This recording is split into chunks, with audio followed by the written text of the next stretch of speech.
අපිට කියන්නේ මේ දැන් ලංකාව මේ අර්බුදයෙන් ගොඩ එන්න නම් වහාම ගත යුතු ක්‍රියාමාර්ග විදිහට ඔබතුමා දකින්නේ මොනවාද මේ ජාත්‍යන්තර උදාහරණත් එක්ක? මෙහෙමයි තියෙන්නේ. කියන්නේ පළමුවෙන්ම තමයි එකක් මහජනයාගේ පැත්තෙන් ආණ්ඩුවට ලොකු පීඩනයක් එන්න ඕනේ ප්‍රතිසංස්කරණ වැඩසටහනකට රට යොමු කරන්න කියලා. එතකොට ඒ සඳහා විරුද්ධ පක්ෂවලිනුත් පීඩනයක් එන්න ඕනේ. ආණ්ඩුව අභ්‍යන්තරේනුත් පීඩනයක් එන්න ඕනේ. ඊට පස්සේ යම් වැඩසටහනක් හදාගන්න ඕනේ ව්‍යුහමය ප්‍රතිසංස්කරණ ඇති කිරීම සඳහා. ඒකෙන් පළවෙනි දේ තමයි ගෙවුම් ශේෂ අර්බුදය නිරාකරණය කර ගැනීම සඳහා වහාම සාකච්ඡා ආරම්භ කළ යුතුයි මූල්‍ය අරමුදලත් එක්ක. ඊට පස්සේ දෙක තමයි සමාජ ක්‍රමයේ ඇති වෙලා තියෙන මහා කඩාබිඳ වැටීම ගැන සොයා බලලා ජාතිය ගොඩනැගීම සඳහා අවශ්‍ය කරන නූතන ජාතිය ගොඩනගා ගැනීම සඳහා අවශ්‍ය කරන ප්‍රතිපත්ති තනාගත යුතුයි.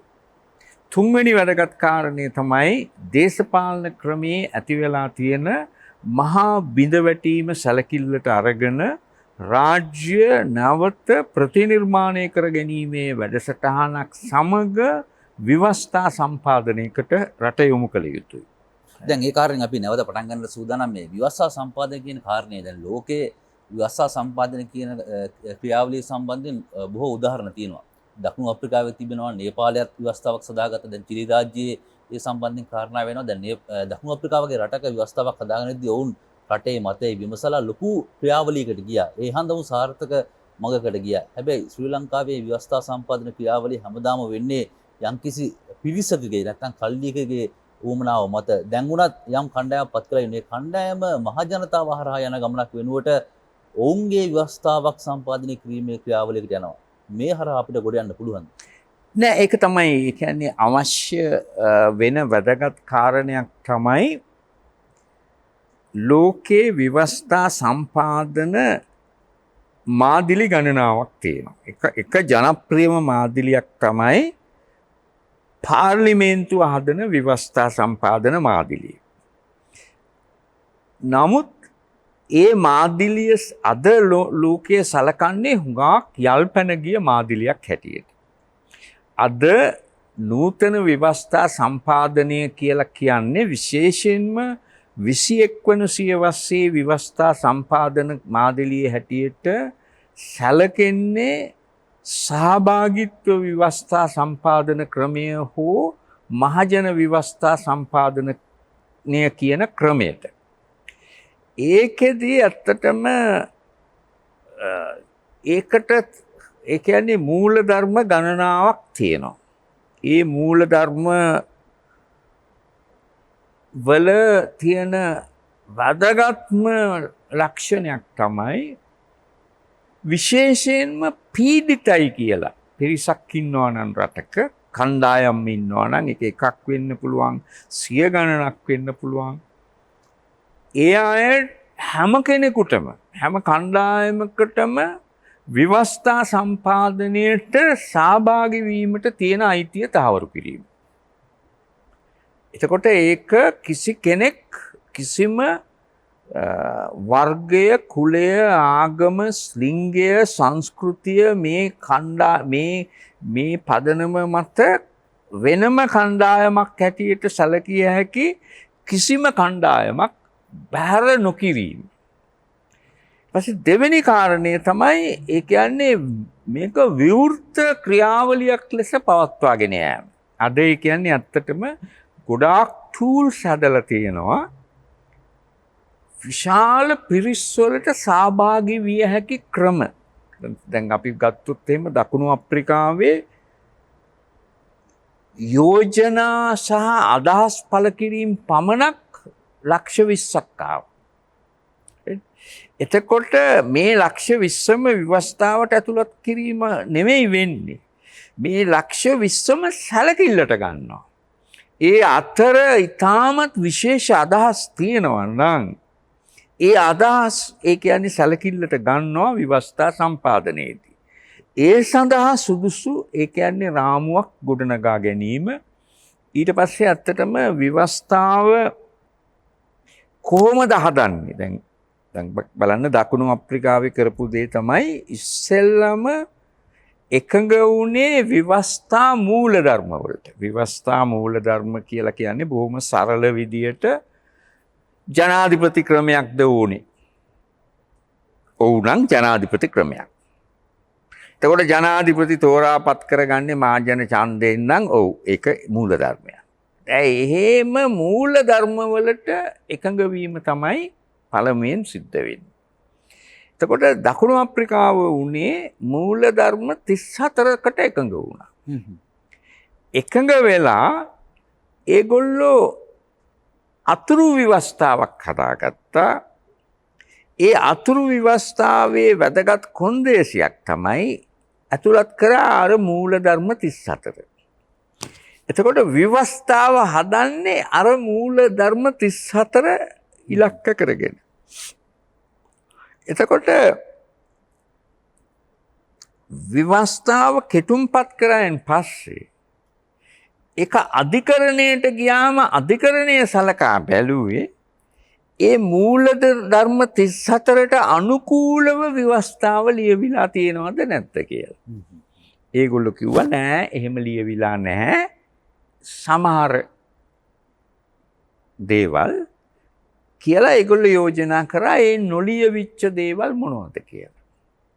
දැන් ඒකත් අධිකරණයේ නිකම්ම තීන්දුවක් ගත්තේ නැහැ. කෙටුම්පත අධිකරණයට යවුවම අධිකරණය කරේ දැන්වීම් දැම්මා. දැන්වීම් දාලා කිව්වා අධිකරණයට සහාය වෙන්න කියලා මහජනයාට. ඒගොල්ලන්ට පෙන්නලා දෙන්න කියලා මේ මූල ධර්ම සහ කෙටුම්පත අතර පරස්පරයන් තියෙනවා නම් ඒ මොනවද කියලා අධිකරණයට කියා දෙන්න කියලා. එතකොට අධිකරණයත් බැලුවා මහජනයාගෙනුත් කරුණු විමසුවා. විමසුවෙන් පස්සේ අධිකරණය ව්‍යවස්ථා සම්පාදක මණ්ඩලයට දැනුම් දුන්නා මෙන්න මේ වගන්ති මේකට අනුකූල නැහැ. ඒවා අනුකූල නම් මෙන්න මේ විදියට විය යුතුයි කියලා මඟ පෙන්වීම කරා. ඒ මඟ පෙන්වීම අනුව නැවත ව්‍යවස්ථාව සකස් කරා. සකස් කළා තමයි ජනමත විචාරණයකට දැම්මේ. දැන් ලංකාවේ තියෙන වැදගත්ම පෙනෙන දෙයක් තමයි එකක්. ලංකාව ව්‍යවස්ථා උල්ලංඝනයට හරි වාර්තා තබපු රටක්. කිසිම චාරයක් නැහැ ව්‍යවස්ථා උල්ලංඝනය කරන. එතකොට තේරෙනවා ව්‍යවස්ථාවට ගරු නොකරන රටක් ලංකාව. ඇත්තට. ඒක ඒ විශේෂ රාෂ්ට්‍රීය අධිකාර රටක් හැටියට කියන්න පුළුවන්. ඒකක්. දෙවෙනි එක තමයි ව්‍යවස්ථා සම්පාදනයේ සම්ප්‍රදායන් තියෙනවා. ඒ සම්ප්‍රදායන් එකක් තමයි කිසිවෙක් බැහැර නොකිවීම කියන එක. ඒ කියන්නේ මුළු මහත් සමාජයම එකතු කර ගැනීම. එකඟතාවයකින් ව්‍යවස්ථාව හැදීම කියන එක. එතනදී අපිට පෙනුන දේ තමයි දැන් 72 දී දෙමළ මිනිස්සුන්ට අහුම්කම් දුන්නේම නැහැ. 78ත් ඒ වගේ. right? එතකොට මොකක්ද ඒගොල්ලෝ බේස් එක ගත්තේ බහුතර බලය කියන එක ගත්තේ 3න් 2කට වැඩි ඡන්ද තියනවද නැද්ද කියන පදනම. ඒ අරගෙනත් ව්‍යවස්ථාව හැදුවෙන් පස්සේ කිසිම ව්‍යවස්ථාවක් ජනමත විචාරණයකට දාලා නැහැ. මම කියන එක තේරෙනවද? පාර්ලිමේන්තුවේ විතරයි සම්මත වුනේ. ජනතාව සම්මත කළා නැහැ. ජනතාව සම්මත කරපු ව්‍යවස්ථා අපිට නැහැ. සාමාන්‍ය ලෝකයේ ව්‍යවස්ථා વિશે පිළිගත්ම දෙයක් තමයි ඒ කියන්නේ පාර්ලිමේන්තුව සම්මත කරාට පස්සේ ඒක ජනතාව අතරට යවනවා. ජනමත විචාරණයකට දාලා ජනමත විචාරණයකින් සම්මත වුණාම තමයි දැන් සමහර රටවල් ඒකටත් කොන්දේසි දානවා. දැන් සවුත් ඇෆ්‍රිකාවේ දාලා තිබුණා ඇත්තටම 75%කට වැඩි ගණනකින් සම්මත වෙන්න ඕනේ කියලා. නැත්නම් ඒකත් අවලංගු. මම කියන එක තේරෙනවනේ. දැන් එහෙම කිසි දෙයක් ලංකාවේ නැහැ. දැන් ඉස්සරහට ඒ කියන්නේ ඇත්තටම ව්‍යවස්ථාවක් හදනවා නම් අද ලෝකයේ පිළි අරගෙන තියෙනවා ව්‍යවස්ථාවක් නූතන ව්‍යවස්ථාවක් හදන්නේ කොහොමද කියන එක. ඒක විශේෂයෙන්ම ජාත්‍යන්තර නීතියට ඇතුළත් වෙලා තියෙනවා. ඒ වගේම තමයි එක්සත් ජාතීන්ගේ සංවිධානය පිළි අරගෙන තියෙනවා. එතකොට ඒ කොන්දේසි අනුව එක වැදගත්ම කොන්දේසියක් තමයි මහජන සහභාගිත්වය. මහජන සහභාගිත්වය කියන එකෙත් අදහස් කරන්නේ සියලුම දේවල් කෙරෙහි. ඒ කියන්නේ මහජනයාට අවශ්‍ය නම් උපරිම මට්ටමට බලපෑම් කිරීමේ අයිතිය. එතකොට ඇත්තටම වෙන්නේ සියලු දෙනාගේම අදහස් බරපතල විදියට සැලකිල්ලට අරගෙන තමයි ඒ කියන්නේ ව්‍යවස්ථාව හැදෙන්නේ. දැන් අපේ බැලුවොත් එහෙම දැන් ගත්තොත් අපි බලමු කෘෂිකර්මයේදී ඇතිවෙච්ච මේ පාර ඇතිවෙච්ච ප්‍රශ්නයක් තමයි ජනාධිපතිතුමා කියනවා නෑ අපිට රසායන පොහොර එපා. අපි කාබනික පොහොර වලට යනවා. මිනිස්සු ඉගෙන ගන්න ඕනේ කාබනික පොහොර. ඒතකොට දැන් මේක කරන්න ඉස්සෙල්ලා එකක් ලෝකේ එහෙම වගාවක් තියෙනවද කියලා බලන්න ඕනේ. එහෙම වගාවක් ලෝකේ නැහැ. ලෝකේ කිසිම රටක් කාබනික කෘෂිකර්මයට මාරු වෙලා නැහැ. මාරු වෙන්න උත්සාහ කරපු එකම රට භූතානය. ඒකත් අතහැරලා තියෙනවා දැන්. right? ඊට පස්සේ දෙක කෘෂි රසායන හා කෘෂි පොහොර නිසා ඇත්තටම වකුගඩු රෝග ලෝකේ හැදිලා තියෙනවද කියලා බලන්න ඕනේ. දැන් වකුගඩුනේ ආපු ප්‍රශ්නේ. එහෙම දෙයක්වත් නැහැ. මේක හිතලු. ඊට පස්සේ දෙකක් තමයි ඒ කියන්නේ ලෝකයේ කිසිම රටක Taman නොදන්නා දේවල් වලට ජනාධිපතිවරුන්ට ප්‍රතිපත්ති හදන්න බෑ. කෘෂිකර්මයේ ප්‍රතිපත්ති හදන්නේ කෘෂි විෂයේ ඉන්න විශේෂඥයෝ. ඒකට විවිධ ආයතන හදලා තියෙනවා. ඒ විවිධ ආයතන වල නිර්දේශ මත තමයි යම් වෙනස්කම් ඇති කරනවා නම් කරන්නේ. ඒගොල්ලෝ නිර්දේශ කරොත් ජනාධිපතිට මේක හොඳ නෑ. මේක වෙනස් වී යුතුයි දැන් කියලා. එතකොට ජනාධිපති කියනවා මේක වෙනස් කරන්න කියලා. ඒක තමයි නිසි ක්‍රමය. දැන් අපේ රටේ වුණේ අනිසි ක්‍රමය. ඒ කියන්නේ කෘෂි විද්‍යාඥයෝ කියනවා නෑ ඒක වැරදි කියලා. දැන් ජනාධිපති කියනවා නෑ ඒක හරියන්නේ නෑ මේක කරන්න ඕනේ. එතකොට ඒකෙන් තේරුම තමයි ඇත්තටම එහෙම හිතුවක්කාර බලයක් පාවිච්චි කරන්න බැරි විදිහේ ව්‍යවස්ථාපිත රාමුවක් අපිට නැහැ කියන එකනේ. ඒකනේ ඇත්ත. ඒක නිසානේ එහෙම කරන්න පුළුවන් උනේ. ඉතින් මෙතන දේ තමයි අපිට වැරදිච්ච ලොකු තැනක් තමයි අපේ 78 ව්‍යවස්ථාවේ ජනාධිපති ඉන්නේ නීතියට ඉහළින්. කිසිම ශීලාචාර රටක ශීලාචාර සමාජයක නීතියට ඉහළින් කවුරුවත් නැහැ. දැන් එංගලන්තේ නීතියට ඉහළින් ඉන්නවා මහරජින. නමුත් මහරජිනට කිසි බලයක් නැහැ. මහරජින කියන්නේ මහා නාමික කෙනෙක්. කිසිම දෙයක් කරන්න බලයක් නැහැ. ඒකනාමික දෙයක්. දැන් මෙහෙ ජනාධිපති එහෙම නෙමෙයි ගෑණියෙක් මිනිහෙක් කරයිම විතරයි යාට බැරි. ජේ.ආර්.ගේ වචන වලින් කිව්වා. සියලු දේ කරනවා. එතකොට එහෙම කෙනෙකුට නීතියට ඉහළින් ඉන්න දෙන්නේ නැහැ. දැන් ඇමරිකන් ජනාධිපති තමයි ලෝකේ බලවත්ම ජනාධිපති. නමුත් එයා නීතියට යටත්. එයා කරන ඕනෑම නීතියට පටහැනි ක්‍රියාවක් බලරහිත කිරීමේ බලය අධිකරණයට තියෙනවා. අපිට එහෙම නැහැ. එතකොට ඒකේ තේරුම ඒ රට කිසිම පිළිවෙලක් නැති රටක් කියන එකනේ. ඒ කියන්නේ නීතියට ඉහළින් කෙනෙකු ඉන්නවා නම් එයාව පාලනය කරන්න බැරි නම් එයා ඒ කියන්නේ හිතුවක්කාරී විදියට ක්‍රියා කරනවා නම් ඒ රට අවුලක් බවට පත් වෙනවා. අධිකරණයටත් බලාගෙන ඉන්නව ඇරෙන්න කරන්න දෙයක් නැහැ. කාටවත් බලාගෙන ඉන්නව ඇරෙන්න කරන්න දෙයක් නැහැ. ඒ දේ තමයි ඇත්තටම අපේ රටට සිද්ධ වුණේ. දැන් අපි කොච්චර හොඳ ව්‍යවස්ථාවක් හදාගත්තද? දැන් ලංකා ව්‍යවස්ථාව මේ වෙද්දි අවුරුදු 40ක් විතර ගත වෙද්දි 20 වතාවක් සංශෝධනය කරනවා. දැන් අපි කොච්චර හොඳ ව්‍යවස්ථාවක් හදාගත්තත් ඒක මේ තියෙන දේශපාලනඥයොත් එක්ක පවත්වාගෙන යන්න පුළුවන් නෑ. දැන් බලන්න ඒකත් මෙහෙමනේ. ඒකත් ඒ කියන්නේ අපේ වරදක් නේ. දැන් බලන්න ඉන්දියාවේ පුළුවන්ද දේශපාලකින්ට ව්‍යවස්ථාව වෙනස් කරන්න? බෑ. ඉන්දියාවේ අධිකරණය පාවිච්චි කරනවා මූලික ව්‍යුවේ නැත්තම් බේසික් ස්ට්‍රක්චර් කියලා තර්කයක්, න්‍යායවාදයක්. එතනදි කියන්නේ ව්‍යවස්ථාවේ මූලික ව්‍යුහයට හානි කරන කිසිම ව්‍යවස්ථා සංශෝධනයකට අපි ඉඩ දෙන්නේ. දියුණු කරන එකකට ඔව්. පස්සට යන ව්‍යවස්ථාවකට උසාවියේ ඉඩ දෙන්නේ නැහැ. ඒ මූලික ව්‍යුහයට හානි කරන.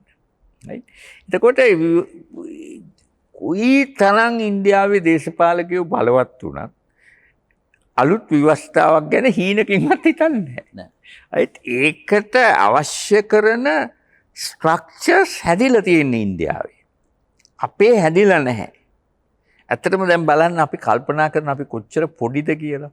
දැන් ජනාධිපතිට නීතියට ඉහළින් ඉන්න තියලා අපි කමිෂන් සභා දානවා.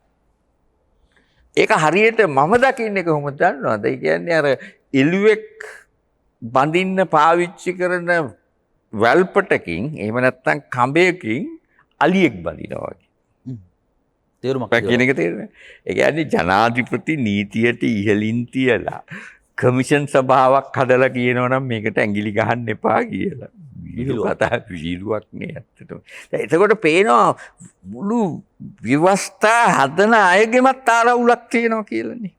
පළවෙනි දේ තමයි සීලාචාර නැත්නම් ජනාධිපති නීතියට ඉහළින් ඉන්නේ. ලෝකයේ පිළිගත් සම්ප්‍රදායන් සියලු සම්ප්‍රදායන්ට පටහැනි නම් ලංකාව කරන්න ඕනේ මේ தත්ත්වය වෙනස් කිරීමනේ. මේ தත්ත්වය වෙනස් නොකර ඒ කියන්නේ අර එළුවෙක් ගැට ගහන මේ කඹයකින් බඳින්න යනවා අලියෙක්ව. ඒ කියන්නේ බොරුවට කමිෂන් සභා දානවා. ඉතින් කමිෂන් සභා ඒක ගණන් නොගෙන වැඩ කරාම ජනාධිපතිට විරුද්ධව කිසි දෙයක් කරන්න බැරි නම් මොනවටද ඒ කියන්නේ ජනාධිපති කමිෂන් සභාව වලට යට වෙන්නේ. මෙහෙම අපේත් අවුලක් තියෙනවා ඇත්තටම කල්පනා කරන විදිහ. අපි එකක් තමයි හරි පසුගාමී හිතන විදිහ. දෙක ටෙක්නිකලිත් මේ වගේ දේවල් වලට සහාය ලබා ගන්න පුළුවන් විදේශීය වශයෙන්. අපි එතනදිත් හිතන්නේ අධිරාජ්‍යවාදය විදේශීය බලපෑම් ඒ විදිහට තමයි ඒ කියන්නේ සෑම රටක්ම වගේ ව්‍යවස්ථා සම්පාදනයේදී විශේෂඥ සහාය ලබා ගන්නවා විදේශ රටවල් වලින්. ඒකේ හේතුව සමහර රටවල් වලට ඒ සඳහා අවශ්‍ය හොඳට සම්පත් තියෙනවා, දැනුම තියෙනවා. ඒගොල්ලෝ ඇවිල්ලා පුහුණු කිරීම කරනවා, ඒගොල්ලෝ අවශ්‍ය දැනුම දෙනවා. ඒක සාමාන්‍ය දෙයක්. ඒකට ඒක ලැජ්ජා වෙන්න දෙයක් නෙමෙයි ඇත්තටම. අපි කල්පනා කරන විදිය හරි පුංචි. ওই ව්‍යවස්ථා සම්පාදනයේම ගත්තොත් අපේ හරි විහිළුකාර ගතියක් තියෙන්නේ. ව්‍යවස්ථාවක් කිව්වම මහා ගරු කටයුතු රටේ කියන්නේ මූලික නීතිය. මහා ගරු කටයුතු දෙයක්. ඒක ආරක්ෂා කිරීමට අපි බැඳී ඉන්නවා.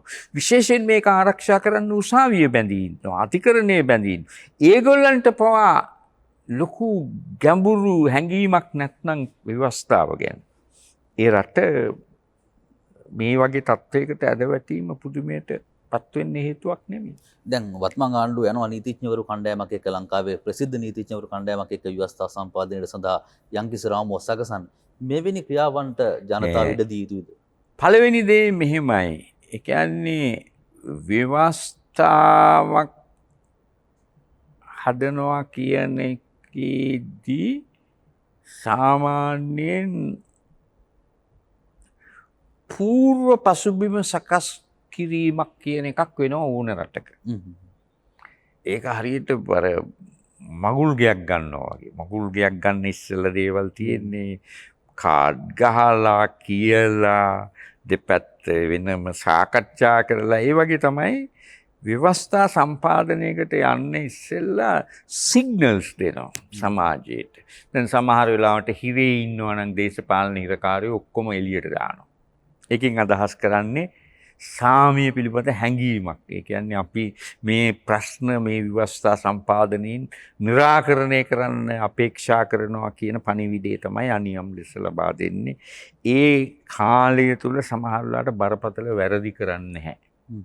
ඒ කියන්නේ මේ ව්‍යවස්ථා සම්පාදනය අවුලක් බවට පත් කිරීමට හේතු වන අර මගුල් ගෙදරක් වගේ. මගුල් ගෙදරට ඉස්සෙල්ලා මගුල අවුලක් බවට පත් වෙන වැරදි කරන්නේ නැහෙනි. ඔව්. එතකොට මගුල අවුලක් බවට පත් වෙනවා. ව්‍යවස්ථා සම්පාදනයේත් ඒ වගේ. නමුත් මේ ආණ්ඩුවේ අභිලාෂයන් දිහා බැලුවම ඇත්තටම වශයෙන් මම පුද්ගලිකව හිතන දේ තමයි මට පුද්ගලික තරහක් නෑ මේ ආණ්ඩුවත් එක්ක. ඇත්තටම මේ ආණ්ඩුවේ ස්වභාවය දිහා බැලුවොත් එහෙම ඇත්තටම පොඩි වනචර ගතියක් තියෙනවා. බොහොම අශීලාචාර ගතියක් කියන්නේ හැසිරීමේ. සාමාන්‍යයෙන් ව්‍යවස්ථාවක් හදන ආණ්ඩුවක් දරුණු වැරදි කරපු මිනිස්සුන්ට සමාව දෙන්නේ නැහැ. දරුණු වැරදි කරපු මිනිස්සු ආයතනවල ප්‍රධානින් හැටියට පත් කරන්නේ නැහැ. සාමාන්‍ය සීලාචාර නොවන දේවල් කරන්නේ නැහැ. එහෙම කරලා කොහොමද ඒ කියන්නේ ව්‍යවස්ථාවක් හදන්නේ? ඒ දේවල් කරමින් පුළුවන් ද ව්‍යවස්ථාවක් ගැන කතා කරන්න? එහෙම කරන්න බෑ. අර මගුලට හානි කරනවා වගේ.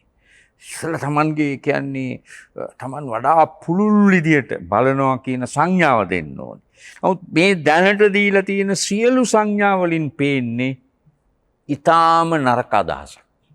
ඉතින් කොහොම වුණත් ඒ කියන්නේ ආණ්ඩුවක් තේරුම් ගත යුතු දෙයක් තමයි එකක් තමයි සම්පූර්ණ අසාර්ථ මේ ආණ්ඩුව වරදින්ම නෙමෙයි මේ අර්බුදය ඇති වෙලා තියෙන්නේ. නමුත් මේ ආණ්ඩුවක් මේ අර්බුදේ ඵලයක්. ආණ්ඩුවට මේක කළමනාකරණය කරන්න බෑ ඇත්තටම. මේක අනිත් දේශපාලන පක්ෂ වලට කළමනාකරණය කරන්න පුළුවන් කියලාත් ඔප්පු කරලා නැහැ. එහෙම දක්ෂතාවයක් පෙන්눔 කරලා නැහැ. මේ විනාශයට ඒගොල්ලෝ පොදුවේ සියලු දෙනාම වගකිය යුතුයි. ඒ වගේම තමයි නීති සම්පාදන ශක්තියක් පාර්ලිමේන්තුවට තියෙනවා කියලා පාර්ලිමේන්තුව ඔප්පු කරලා නැහැ. ඒකට හොඳම උදාහරණය තමයි පාර්ලිමේන්තුවේ අවසානම නීති සම්පාදනය තමයි ඔය පළාත් පාලන මැතිවරණ නීති සම්පාදනය. ඒකේ මොනවද උනේ වැඩේ අවසන් වෙනකොට മന്ത്രിවරු දෙගුණ වෙලා. ඒකට පේනවා මොන තරම් අසාර්ථක මෝඩ නීති සම්පාදකින්ද ඔක ඇතුලේ ඉන්නේ කියලා. හරි. ඒකට පේනවා ඇත්තටම මේ අසමත්භාවය හැම තැනකම තියෙන දෙයක්. ඒක පාර්ලිමේන්තුවටත් අදාළයි. විධායකයටත් අදාළයි. අධිකරණයටත් අදාළයි. හැම තැනක්ම අසමත් අකාර්යක්ෂම තත්ත්වයකට ඒ කියන්නේ පත් වෙලා තියෙන්නේ. ඇත්තටම දැන් ඉන්දියාවේ අධිකරණය නගනවා මෙහෙම ප්‍රශ්නයක්. ඒක හරි වැදගත් ප්‍රශ්නයක් ලංකාවටත් අදාළයි මගේ මත. ඉන්දියාව අධිකරණය කියනවා පාර්ලිමේන්තුවට තියෙන නීති සම්පාදන බලයනේ. නීතිය සම්පාදනය සහ ව්‍යවස්ථා සම්පාදනය එකක් නෙවෙයිනේ දෙකක් නේ. හරිද? නීතිය කියන්නේ පොඩි දෙයක්.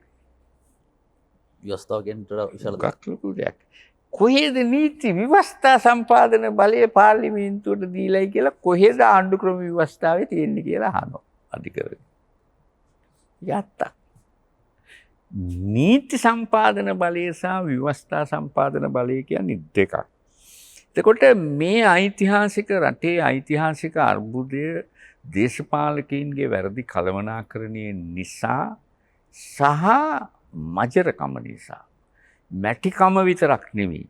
ඒ කියන්නේ මජරකම අන්ත කෑදරකම දූෂිතභාවය නිසා ඇතිවෙච්ච තත්ත්වයක් නම් ඒ මිනිස්සුන්ට පුළුවන් ලංකාව ගලව ගන්න ව්‍යවස්ථාවක් හදන්න මං හිතන්නේ. එහෙම අභිප්‍රායක්වත් තියෙන්න බෑනේ. ඒකට කොහොමත් මම හිතනවා ඒ වගකීම කොහොමත් ඇත්තටම ආණ්ඩු ක්‍රම ව්‍යවස්ථාව අනුවත් පරමාධිපත්‍ය බලය තියෙන්නේ මහජනයාටනේ. මහජනයාගෙන්නේ ජනාධිපතිට ලැබිලා තියෙන්නේ පාර්ලිමේන්තුවට හෝ අධිකරණයට ලැබිලා තියෙන්නේ. එතකොට මහජනයාගේ පරමාධිපත්‍ය බලය මහජනයාට අහිමි කරන්න බෑ කියලා ව්‍යවස්ථාවෙත් සඳහන් වෙනවා. ජනාධිපතිගේ හෝ අනිත් අයගේ අහිමි කරන්න බෑ කියලා කොහෙවත් ලියවිලා නැහැනේ. එතකොට මේකේ නැවත මේ මහා විනාශයෙන් ගොඩ ඒමේ ඇත්ත බලය හා පුළුවන්කම තියෙන්නේත් මහජනයාට. මහජනයා එළියට ආයුතුයි පෙරට ආයුතුයි හිතුවක්කාරී විදියට නෙමෙයි. ආපහු ලේ වැගිරීම අවශ්‍ය නෑ රටට. අපි අවුරුදු 5000කට ඇති වෙන්න ලේවක් කරලා තියෙනවා. අවුරුදු 5000කට ඇති වෙන්න අපි ඒ කියන්නේ ඇත්තටම දේපල විනාශ කරලා තියෙනවා.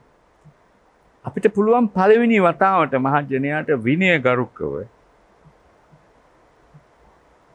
පරමාධිපත්‍ය බලය අභ්‍යාස කරන්න පුළුවන් මේ විනාශ වෙච්ච රාජ්‍ය සහ සමාජ ක්‍රමය නැවත ප්‍රතිනිර්මාණය කරන්න පුළුවන්. ඒ සඳහා ඍජු ප්‍රජාතන්ත්‍රවාදී ආකාරයේ ව්‍යවස්ථා සම්පාදනයකට යොමු වෙන්න පුළුවන්. ඒගොල්ලන්ට පුළුවන් මේක හදලා ආපහු පැත්තකට යන්න. නියෝජිත ප්‍රජාතන්ත්‍රවාදී ක්‍රමය ක්‍රියාත්මක වෙන්න. නමුත් පරණ ක්‍රමයට නෙවෙයි. මගේ මතයේ මේකට ඍජු ප්‍රජාතන්ත්‍රවාදී අංගත් අද ලෝකයේ බැලුවොත් එහෙම රටවල් 40ක විතර තියෙනවා නියෝජිත ප්‍රජාතන්ත්‍රවාදයට අතිරේකව ඍජු ප්‍රජාතන්ත්‍රවාදී අංග. විශේෂයෙන්ම මහජන මැදිහත් වීම. ඒකට කියනවා ප්‍රාරම්භන කියලා. මහජනයාට මුල පුරන්න පුළුවන්. මහජනයාගේ මුල පිරීම. මන්ත්‍රීවරයෙක් ආපහු කැඳවන්න පුළුවන්. සමහර රටවල් වල ජනාධිපතිවරයවත් ආපහු කැඳවන්න පුළුවන්. ඕනෑම නිලධාරියෙක් කැඳවන්න පුළුවන්.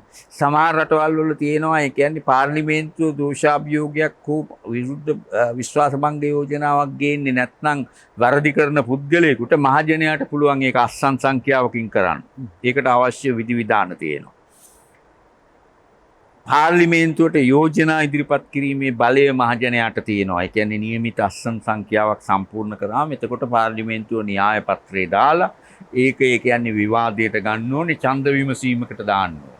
සමහර වෙලාවට ඡන්ද විමසීමෙන් පාර්ලිමේන්තුව පැරද්දුවොත් ඒක ජනමත විචාරණයකටත් දාන්න.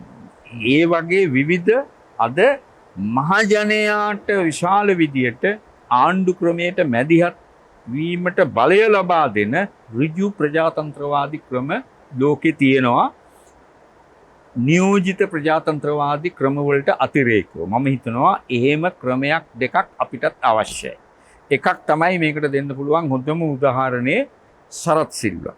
රටේ අග්‍රවිනිශ්චයකාරයා පිස්සු කෙලියා කරන්න පුළුවන් විශාල හානියක් අධිකරණයට කරා. සමහර වෙලාවට ගඳ ගැස්සෙව්ව හැමතැනක්ම. නමුත් විවිධ හේතු නිසා එයාට විරුද්ධව කිසිම hina වෙවි හිටියා මිසක් දේශපාලකයෝ කිසිම ක්‍රියාමාර්ගයක් ගත්තේ නැහැ. ඒ වගේ අවස්ථාවකදී මහජනයාට ඇත්තටම ප්‍රාරම්භන අයිතියක් තිබුණා නම් මහජනයාට පුළුවන් එයාට විරුද්ධව විශ්වාසභංග යෝජනාවක් ගේන්න. එහෙම නැත්නම් දෝෂාභියෝගයක් ගේන්න. එයාව ගෙදර යවන්න පුළුවන්. ඒ වගේම තමයි රටක ජනාධිපතිවරයෙක් පිස්සු නටනවා නම් ජනාධිපතිවරයාට එරෙහිවත් මහජනයාට පුළුවන් ඒ කියන්නේ දෝෂාභියෝගයක් හෝ විශ්වාසභංගයක් ගේන්න. ඒ වගේ ආරක්ෂක ක්‍රම අපි ඇති කරගත යුතුයි. තනිකර නියෝජිත ප්‍රජාතන්ත්‍රවාදයට පමණක් අපි සීමා විය යුතු නැහැ. ඒකෙන් තමයි අපිට මේ විනාශය වුණේ. ඒ කාරණේත් එක්ක අපි අවසාන වශයෙන් කතා බහ කරමු මේ ලංකාවේ ආගම සෑහෙන බලපෑමක් එල්ල කරනවා මේ රාජ්‍ය පාලනයේට. දැන් මේක ව්‍යවස්ථාවකින් අපි කොහොමද පාලනය කරන්නේ? නැත්නම් ආගම මූලික කොටගත් කාරණා වලින් තමයි මේ බොහෝ වෙලාවට රාජ්‍ය පාලනය වෙනස් වෙන්නේ. මෙතනයි තියෙන්නේ. මෙතන තියෙන දේ තමයි දැන් සමහර රටවල් වල උගාක් ඈත අතීතයේ හදාගත්ත ව්‍යවස්ථාවල ආගම තියෙනවා. ආගම තිබුණාට ඒ රටේ භාවිතයේ ආගම නැහැ. ව්‍යවස්ථාවත් එක්ක බැඳිලා නැහැ කිසි දෙයක්. නමුත් නවීන ව්‍යවස්ථාවල ස්වභාවය තමයි ආගමට ඒ කියන්නේ කොහොමඩවත් ව්‍යවස්ථාවේ වැදගත් තැනක් දෙන්නේ නැහැ. අනවශ්‍ය තරමට අපේ සමාජ ජීවිතයේ දේශපාලන ජීවිතයට ආගම සම්බන්ධ කර ගැනීම වැරදි. ආගමික නිදහසක් තියෙන්න ඕනේ. ආගමික කැමති ආගමක් අදහිීමේ නිදහස මිනිසුන්ට තියෙන්න ඕනේ. ඒ කියන්නේ කිසිම ප්‍රශ්නයක් නැහැ. නමුත් ආගම් වලට අනවශ්‍ය ලෙස මිනිසුන්ගේ සමාජ ගැටුම් ඇති කරන්න, සමාජ අවුල් ඇති කරගන්න තියෙන අයිතිය බරපතල විදියට පාලනය වෙන්න ඕනේ. ඇත්ත වශයෙන්ම ඉන්දියාව මේකට දෙන්න පුළුවන් හොඳම නිදර්ශනය. සාමාන්‍යයෙන් ඒ කියන්නේ සැලකෙන්නේ මහත්මා ගාන්ධි ආගමික කෙනෙක් හැටියට. නමුත් මහත්මා ගාන්ධි පෙනී හිටියේ ලෞකික රාජ්‍යයක් සඳහා. මහත්මා ගාන්ධි අධ්‍යාපනය ගැන කතා කරනකොට කියලා තියෙන දෙයක් තමයි ඇත්තටම ඉස්කෝලේ ඉගැන්විය යුත්තේ විද්‍යා විෂයන් විතරයි කියලා. ආගම ඉගැන්විය යුතු නැහැ. ආගම විද්‍යා ගණයට වැටෙන විෂයක් නෙමෙයි. ආගම ඇත්තටම පල්ලියේ පන්සලේ හා කෝවිලේ උගන්විය යුතු දෙයක් හැටියට. ඉතින් ඇත්තටම ආගම සම්බන්ධයෙන් අපිත් ඒ කියන්නේ මේ ඇති වෙලා තියෙන ගැටුම් සැලකිල්ලට ගෙන ඊට ගැලපෙන ප්‍රතිපත්තිමය රාමුවක් විවස්ථාමය රාමුවක් හදා ගැනීමේදී සැලකිල්ලට ගත යුතුයි කියන එක තමයි ඒ කියන්නේ කියන්න තියෙන්නේ. බොහොම ස්තුතියි. අපි එහෙනම් සාකච්ඡා කරේ ලංකාවේ බොහෝ ප්‍රශ්න සම්බන්ධයෙන් විශේෂයෙන් ව්‍යවස්ථා අර්බුදය සහ ආර්ථික අර්බුදය සම්බන්ධයෙන් සාකච්ඡා කරේ. අපි අනාගත දවසේ නැවත සූදානම් ඔබතුමාව සම්බන්ධ කරගනිමින් රටේ මේ තියෙන අර්බුද ගැන තවත් බොහෝ දේ කතා බහ කරන්න. බොහොම ස්තුතියි.